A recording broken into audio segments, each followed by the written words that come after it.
नमस्कार, मी रवींद्र बोडके, संस्थापक छावा संघटना महाराष्ट्र राज्य. आमचे मित्र मंगेशजी वडगावकर हे पुण्याहून खास आलेले आहेत.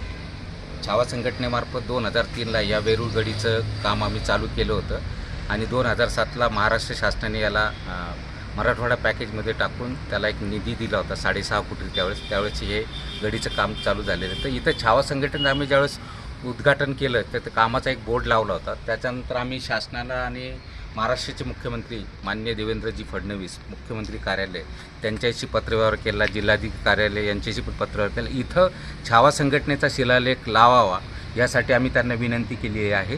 तर त्या अँगलने आम्ही इथं पाहणी करण्यासाठी आलेलो आहोत की भविष्यामध्ये एक साधारण महिना दीड महिन्यात आम्ही इथं एक छावा संघटनेचा एक शिलालेख त्या नावाचा एक समग्र शिलालेख लावण्यासाठी आम्ही इथं आलेलो आहोत.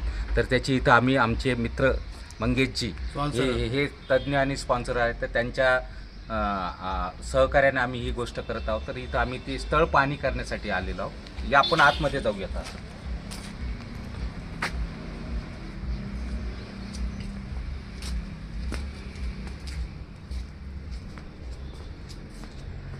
ते हे शहाजीराजे भोसले यांचा भव्य दिव्य पुतळा आणि सुरुवातीला जी महाराष्ट्र शासनाने जी मदत केली त्यामध्ये हे काही छोटे मोठे कामं त्यावेळेसचे झालेले, पण त्याची कालांतराने दुरावस्था झालेली आहे. तुम्ही बघू शकता. इकडं या कॅमेरा इकडे बघ.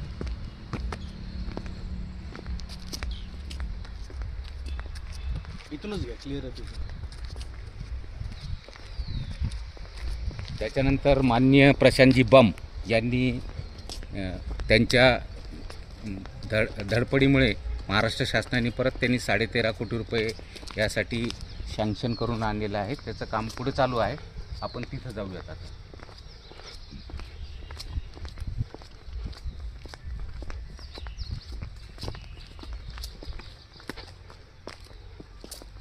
वर घेऊ इथं उभं राहू ना आपण. घ्या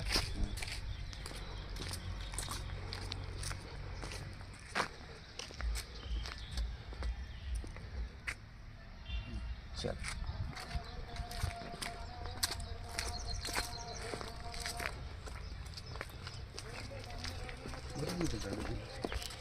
जागा भरपूर मोठी आहे.